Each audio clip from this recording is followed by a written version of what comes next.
Hello everyone, my name is John Sierra and I'm a Tolkien scholar, and today we're going to be continuing my trek through the video game J.R.R. Tolkien's The Lord of the Rings Volume 1 for the SNES.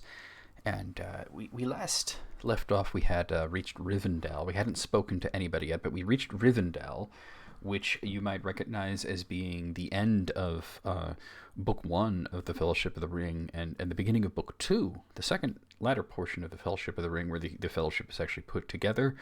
Of course, we're not going to get all the way through Book 2 in this playthrough because the game cuts off at Lothlorien, so that's the ending. It actually cuts off at Moria if you think about it, because the ending is the arrival in Lothlorien.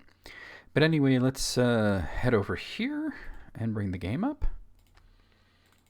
And we'll probably play to the point of getting to the Gate of Moria, and then we'll probably try to make Moria its own ending, although Moria is very long. I'm going to have to load my save here. There we are. So we've arrived in Rivendell. Let's take a look around. Let's talk to this guy right here. Excuse me, sir. Oh, so this is Gildor and Glorian. Elrond and Gandalf are waiting for you in front of the main hall. Very cool. Okay. So I believe that's actually Elrond. Elrond's not supposed to be a blonde man, but, you know, there's Gandalf. And this fellow here is actually Boromir, who is the only member of the Fellowship of the Ring that's not playable. It does not actually join you in this game. But let me talk to him real quick. I am sorry that I will be unable to accompany you on your quest, but please accept my horn as a gift from the land of Gondor. It has the power to bring fear into the hearts of your enemies, but use it wisely, for its power dissipates with every sounding. So we now have an item. We have Boromir's horn. Now, the idea of Boromir not coming on the journey is kind of crazy in and of itself. The idea of him giving the Horn of Gondor, which is what it's actually called, away is wild, because he would have kept that on him. That's a very important artifact of the Steward of Gondor. He wouldn't just give it away like that. I've never actually used it as an item in the game. I believe the purpose is that it will cause enemies to flee. It doesn't work all that well. Is there anybody else here? Oh, there's Bilbo. Let's talk to him. You never go in buildings in this. I mean, you go in caves and such, but you never go inside of buildings, so we don't get to see the inside of the last homely house. We never got to see the inside of Bag End or the Prancing Pony. So of course Bilbo's just hanging out down here. Frodo, how good to see you. I have several things that you will need on the last leg of your quest. Take my diary. It has the history of the ring.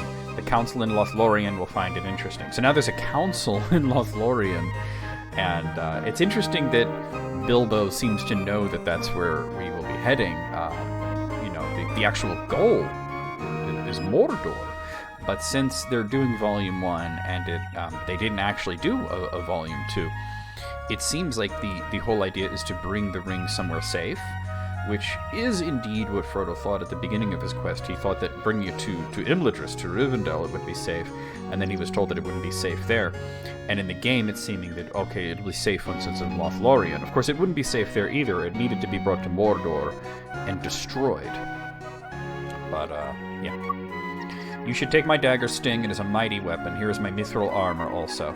It will protect you far better than any other armor.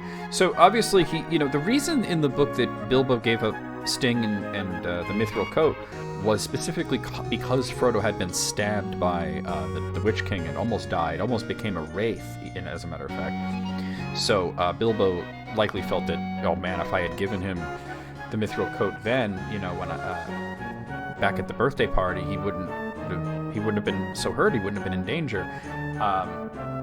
So that's upgraded weapons for Frodo there. He won't get anything better than that. All right, let me talk to. We'll talk to so many characters on the screen. We'll talk to Elrond first. Welcome, Aragorn, and welcome to our young Hobbit friends too. Interesting that he's referring to them as young, but I guess any Hobbit, even Bilbo, would be young compared to Elrond.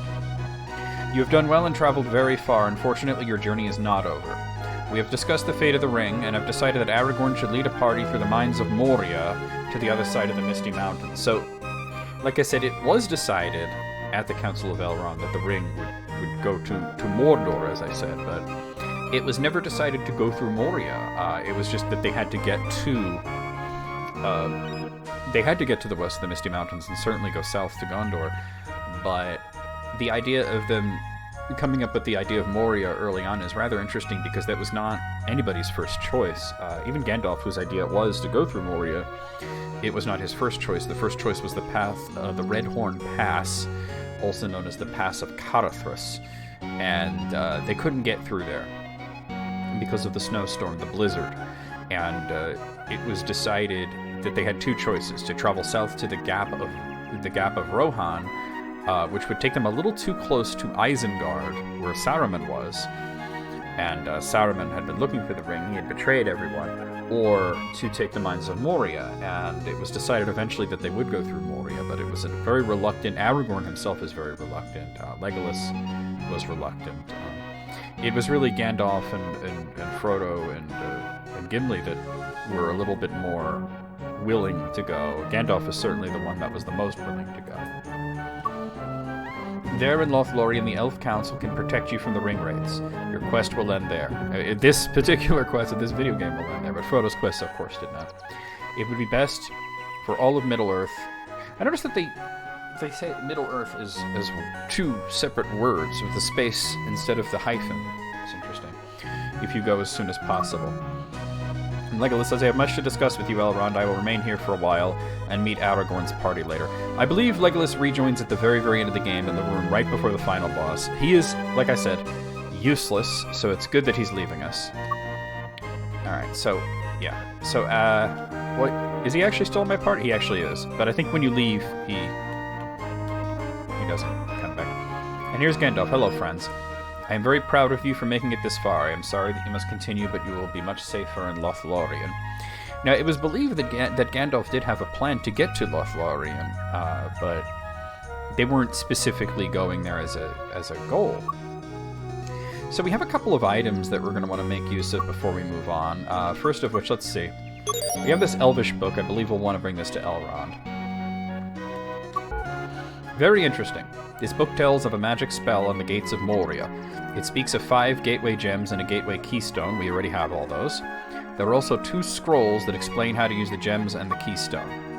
I see you have all 5 gems. If you find the stone and the scrolls, I can open the gate for you. That's Gandalf speaking.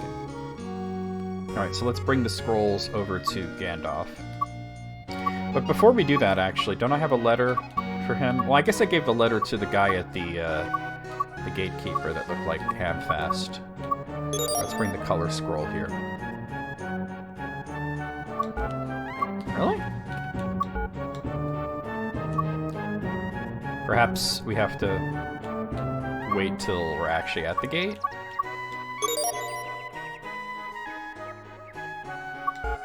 Yeah, I guess we do. Is there anything else before we move on? I don't think so. We have all the amulets. They didn't mention the amulets at all. I guess I could try showing one to Elrond, but it was supposed to prove to Elrond that we can do this.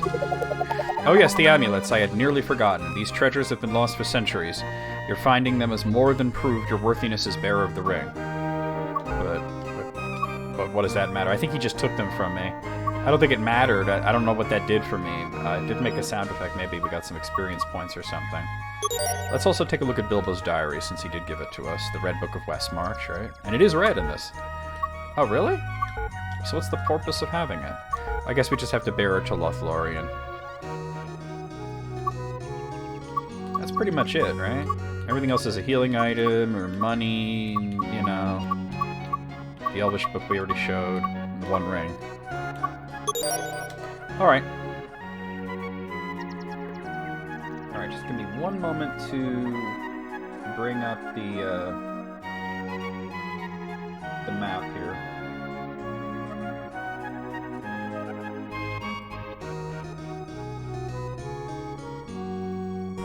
Oh, you know what it is? I think I got to show him...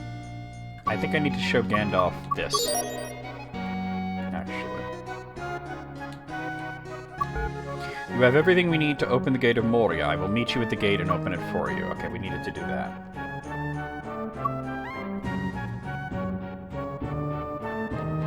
Okay. Alright, so it's time to leave Rivendell.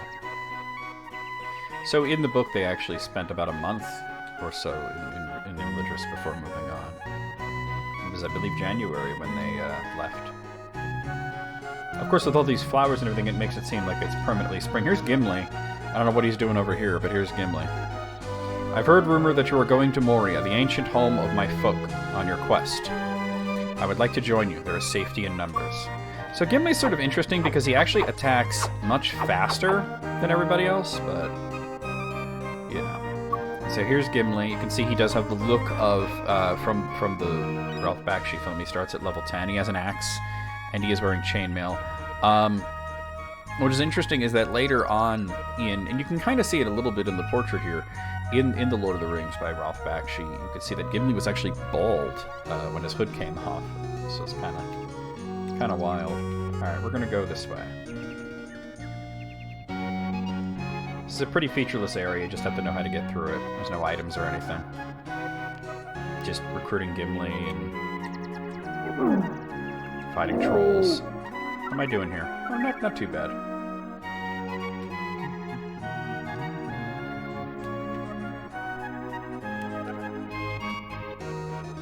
Let me just come on through here. It's a good thing that Frodo's near me.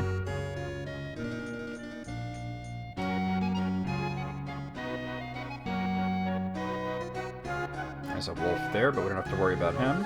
We'll just head through here.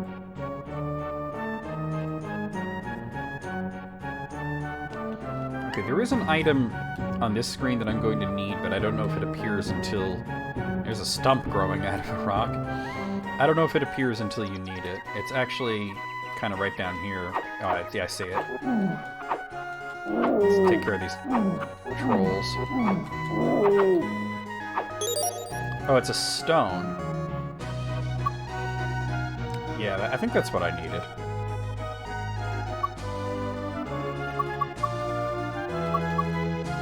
Where is it? Oh, there it is. Magic rock.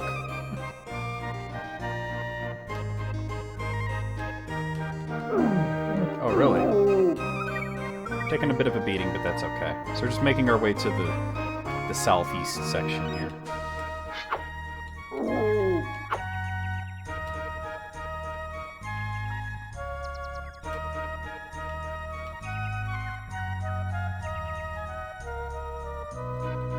Okay.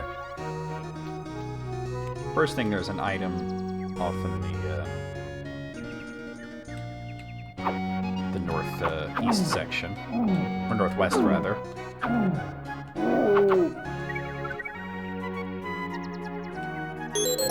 That's a mushroom. Okay, and there's another one in the southeast.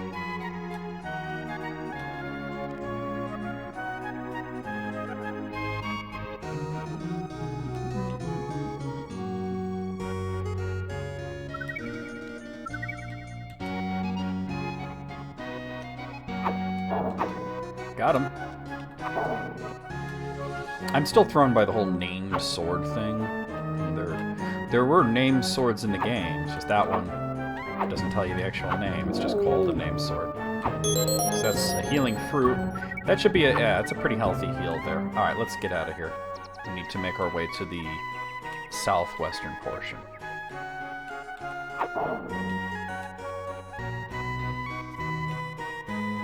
Sudden Pippin out of nowhere.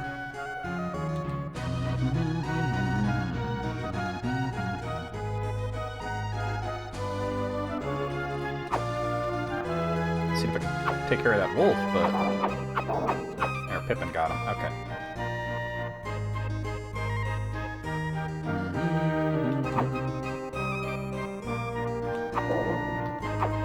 These must be tougher wolves if Aragorn couldn't kill it in one shot. I don't know if they're a slightly different color or something.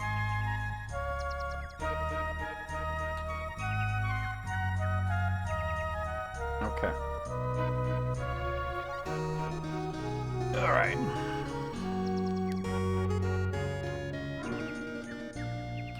So there's a stone troll, which... There was, in fact, stone trolls in The Lord of the Rings, but they were before Rivendell, and there was 3 of them. They were the ones specifically that were turned to stone in The Hobbit. I don't know if I need to do this now. You need to use the magic stone on this guy. Let's actually play it the way it's supposed to be played. We'll come back to that. They are acting like it's an enemy and trying to hit it, which is kind of funny. But we'll come back to that.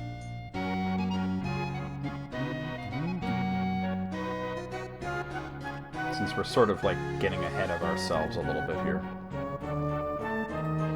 Okay.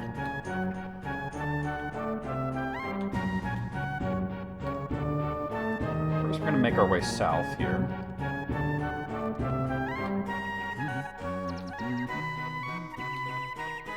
Fight this troll.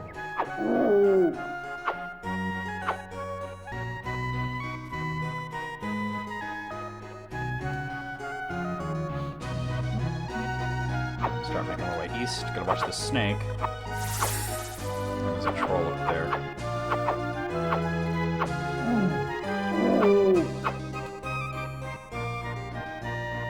Look, another snake.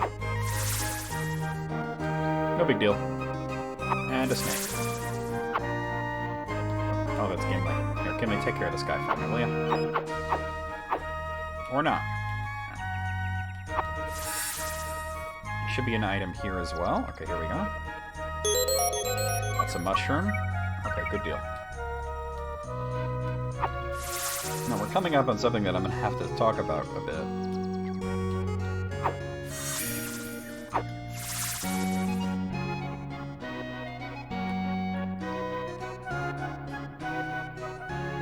So here's the guy that looks like Gandalf, right? But he's in blue. So when I was a young lad, I was fascinated by the wizards. You had, of course, Gandalf that was introduced in The Hobbit. And then, of course, he's a chief character in The Lord of the Rings. And then The Lord of the Rings also introduces Saruman the White. And you have Radagast the Brown was mentioned in The Hobbit. And then he's sort of a minor character in The Lord of the Rings. So we know of 3 wizards with these colors, the gray, the brown, the white, and it's mentioned that there were 5 wizards in the story when let me pause this so nobody gets killed or anything. Saruman mentions the rods of the 5 wizards, or at least we know of the 5 chief wizards that have rods or staffs or wands, as Bilbo called them. But anyway, since there were 5, there were 2 others, the 2 blue wizards, and these 2 were mentioned in the appendices as existing, but not much is known about them. And it was chiefly in it's slightly out of reach. I'm trying to draw it towards me there. There we are. It was chiefly in this book, Unfinished Tales of Numenor and Middle-earth, that they were mentioned. There's a whole section towards the end called the Astari, and this is where several different accounts of the arrival of the wizards over the sea were given, and we learned a little bit about the existence of the blue wizards, but we didn't learn yet so much like their names. So it was sort of like interesting that there were 2 blue wizards out there. Now later writings would call them Alatar and Palando as their names in Valinor. So, and they all had names when they were in Valinor that were different, like Saruman was Curanir, and Gandalf was Aloran, and Radagast was Iwendil, and there was Alatar, and there was Palando. And we learned some alternate names for them in Tolkien's letters, where he referred to them as Romastano and Moranitar. Moranitar was Alatar, I believe, and the other one, Romastano, was Palando. And then there was also names that they were used in The Nature of Middle-earth, when they were the 5 guardians and the protectors of the elves, along with Melian. Aloran was the only one that used the same name, but Saruman was called Tarandor, and Gandalf was, of course, Aloran, and Iwendil or Radagast was called Hravendil, and the other 2 were, I want to say Palisendo and... I'm forgetting. Let me look into this real quick. One of them was definitely Palisendo. Palisendo and Hymenar. So Hymenar was probably Alatar or Moranitar. You could see the name Moranitar, Hymenar, Alatar, and then the similarities between Romastano, Palisendo, Palando. So you can see that. So it was interesting, like, though, that, you know, when I was a teenager and I had this game, I thought, there's a blue wizard in this. They put one of the blue wizards. And then I talked to him, and I see that his name is Drexel. And I actually thought for a bit that there must have been a blue wizard called Drexel, and perhaps he was mentioned in the history of Middle-earth. Those were still, you know, being published at the time. So, you know, I later learned that there is no blue wizard by the name of Drexel. We could assume that perhaps we could interpret it this as one of the lesser wizards, the one who does not have a staff, because we know of 5 wizards, but the way that Kiernan wrote it is they were 5 chiefs of the wizards. So it's possible, you know. But then again, it was all, like I said, these tales are unfinished. That's why they're called unfinished tales, and we never learn exactly how many wizards there are. We know that Saruman says 5 rods of the 5 wizards, but, you know, did they all arrive at the same time? Círdan wrote of 5 chiefs, but we also learned from Tolkien's letters that the blue wizards may have arrived earlier in the Second Age along with Glorfindel. So, yeah.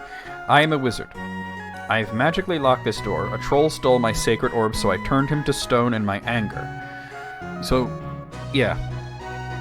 Wizards don't turn people or trolls to stone. The sun actually turns them to stone. Unfortunately, I have lost the spelled rock, which can restore his flesh, so I can't retrieve my orb. Is it really necessary for them? Couldn't they put retrieve on the next line to... Not even a hyphen there, to indicate that they're splitting the word. If you slay him and return the orb to me, I will let you pass. So that's what we're going to do. We're going to go ahead and use the magic rock that we found. There's an item up here I want to grab, though. To revive that troll, kill the troll, bring the orb, and then Drexel will let us pass. Obviously, none of this happened in the Lord of the Rings. There's another healing fruit. None of that happened in the Lord of the Rings. There were no blue wizards present during Lord of the Rings. They had already traveled far to the east and the south, the lands of Rhûn and Harad, and were never seen again, although Tolkien believed that they were in fact undermining Sauron's forces in those lands, and that is partly the reason that we weren't Middle-earth wasn't completely overrun by Easterlings and orcs from the east, and that there was an amount of them that could be handled by lands such as Dale and Esgaroth.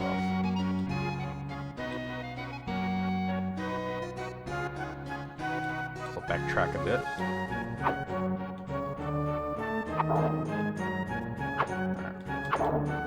We'll do this. Ah, no more stone. Me angry. Pound you. So there were trolls that could... and there's the orb. There were trolls that could abide the sun. They were called Ologhai, which were specifically bred by Sauron in the Third Age. Where's this orb? There it is. Orb of Drexel. I wonder if this is, possibly meant to be a take on a Palantir or not, but it's just an orb as far as we know. But anyway, the Ologhai are, because they don't speak, many people believe them to be less intelligent than the typical trolls of the north, which have that very, me smash you sort of speech. And the fact is actually that they actually were intelligent, but they only spoke the black speech of Mordor. They did not speak in Westron or Elvish or any of the tongues that you might be familiar with. I want to grab that fruit again, just to get it. Ooh. Well, that answers my question about are the snakes still poisonous. I noticed that snakes in this game tend to hit you and then run away. They get a hit and then they dip out.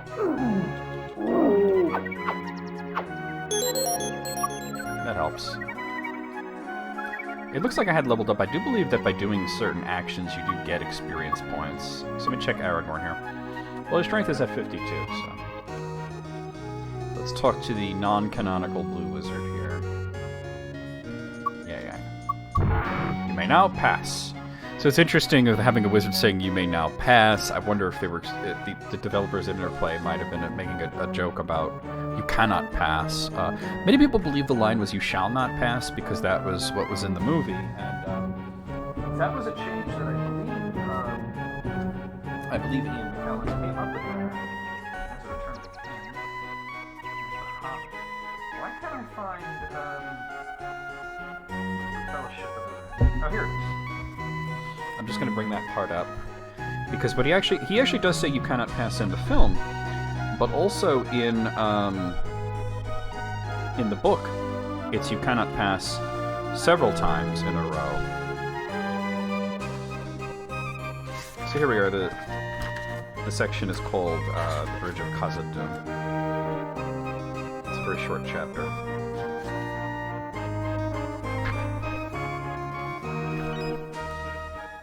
Okay.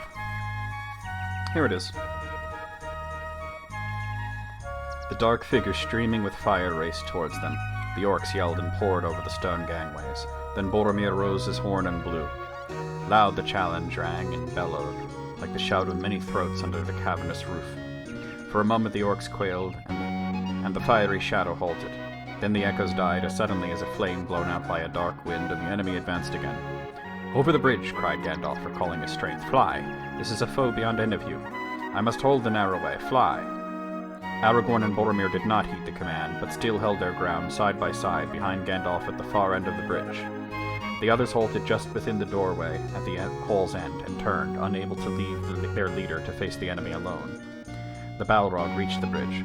Gandalf stood in the middle of the span, leaning on the staff in his left hand, but in his other hand Glamdring gleamed cold and white.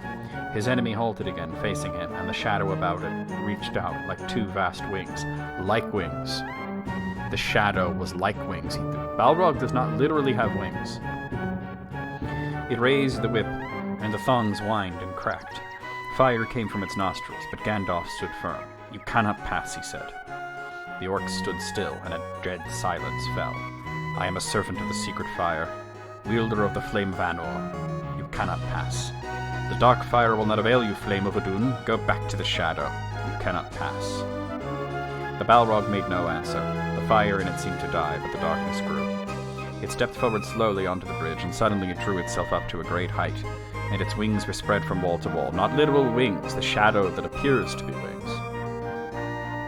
But still Gandalf could not be seen, glimmering in the gloom. He seemed small and altogether alone, grey and bent, like a wizened tree before the onset of a storm. From out of the shadows, a red sword leaped, flaming. Glamdring glittered white in answer. There was a ringing clash and a stab of white fire. The Balrog fell back and its sword flew up in molten fragments.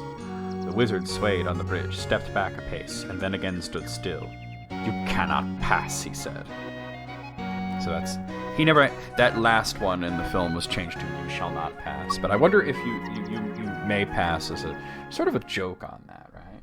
So this actually brings us to Moria, and Moria is really, really big. And we're only at 27 minutes. Here's Gandalf. "Give me the book, and I will tell you how to use the gateway gems." So let's do that. So I wonder if we might want to just go into Moria and break Moria into two sections here. No, not the diary, the Elvish book. According to the book, the gems and the keystone must be placed on the door, one at a time, in the correct order. Okay. So now we'll just go to the color scroll. This scroll says, "Of the two colored gems, yellow before red, but both after violet. After red is green, and purple is first." So we basically have our order there. And then we go to the keystone scroll, and have him translate that one. This scroll says, "The keystone is to be used before all colored gems, and then at the end to break the seal and open the gate." So we now know the order of what to do to break open the Moria gate. So that's what we will do.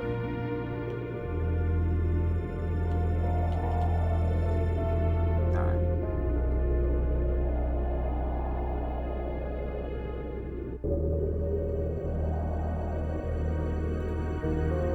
Okay, so I believe it was keystone first, right? So far, so good. Oh, I probably shouldn't have pressed the button there. See it glowing. It's a lot more complicated than just saying melon. And then I believe purple first. I've already forgotten the whole thing, so I might have to look it up. So far, so good. So Keystone and then purple. Let me see if I have anything written down here about what order.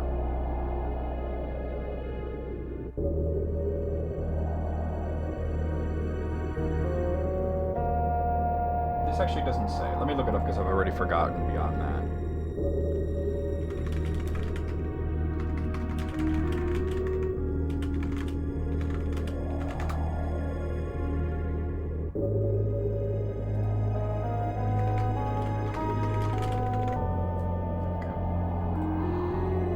So I was right about purple being first, but then it's violet, yellow, red, green. Okay. So we go to the violet.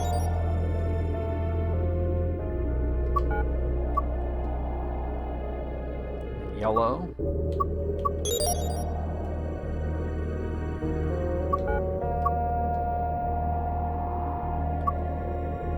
Red. And then green. You know, so all in the book it was, you know, speak friend and enter, or say friend and enter. It's sort of the same word in Elvish. And Gandalf thought it was a password. He forgot that there were happier times where you would merely have to say the word friend. And then the keystone should get us in there. The door is opening. Everyone stand back. Okay. No watcher in the water or anything like that, so...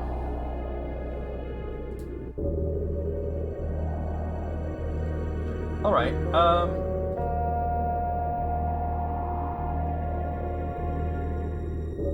we might as well, I wanted to make Moria its own thing, and just sort of make it like this was from Rivendell to Moria, and then from Moria. So I guess I will end here. It's a little bit early. It's only 32 minutes here, but there's no like rule about, you know, how long each one or how short each section has to be. And I really didn't want to stop in the middle of Moria. You know, that's the problem. And I don't think I have the time right now to get through the entirety of it, so I'll have to record it at some other portion. But anyway, we're going to stop here, and I'll see you guys next week where we'll finish it. We'll go through Moria, we'll defeat Durin's Bane, we'll get to Lothlorien, and see the ridiculous ending that this game has.